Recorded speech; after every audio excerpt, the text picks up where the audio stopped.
கோயம்புத்தூர், திருப்பூர், திண்டுக்கல், தேனி, விருதுநகர் உட்பட 8 மாவட்டங்களில் இன்று கனமழை பெய்ய வாய்ப்புள்ளதாக வானிலை ஆய்வு மையம் தெரிவித்துள்ளது.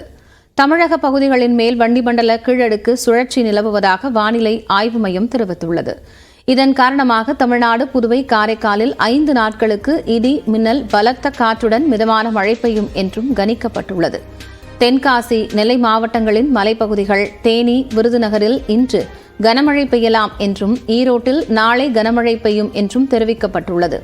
நீலகிரி, கோவை, திண்டுக்கல், திருப்பூர் மாவட்டங்களில் 3 நாட்களுக்கு கனமழை பெய்யலாம் என்றும் கணிக்கப்பட்டுள்ளது. கரூர், நாமக்கல், சேலம் மாவட்டங்களில் நாளை முதல் 2 நாட்களுக்கு கனமழை பெய்ய வாய்ப்பிருப்பதாகவும், கள்ளக்குறிச்சி, தருமபுரி மாவட்டங்களில் நாளை மறுநாள் கனமழை பெய்யலாம் என்றும் வானிலை ஆய்வு மையம் தெரிவித்துள்ளது.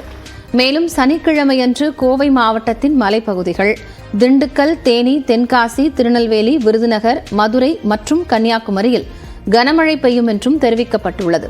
சென்னை மற்றும் புறநகர் பகுதிகளில் மாலை அல்லது இரவில் மிதமான மழை பெய்யலாம் என்று வானிலை ஆய்வு மையம் தெரிவித்துள்ளது.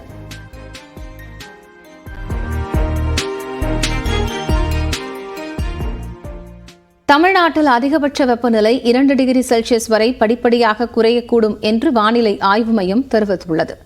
தமிழ்நாட்டில் கோடை வெயில் சுட்டெரித்து வரும் நிலையில் அடுத்த 5 நாட்களுக்கு தமிழகம், புதுவை மற்றும் காரைக்காலில் அதிகபட்ச வெப்பநிலை 2 டிகிரி செல்சியஸ் வரை படிப்படியாக குறையக்கூடும் என்று வானிலை மையம் தெரிவித்துள்ளது.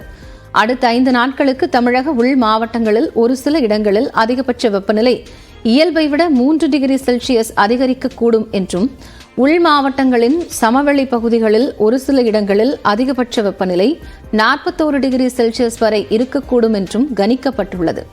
சென்னையில் அதிகபட்சமாக வெப்பநிலை 97 டிகிரி ஃபாரன்ஹீட் அளவில் இருக்கும் என்றும் வானிலை ஆய்வு மையம் தெரிவித்துள்ளது.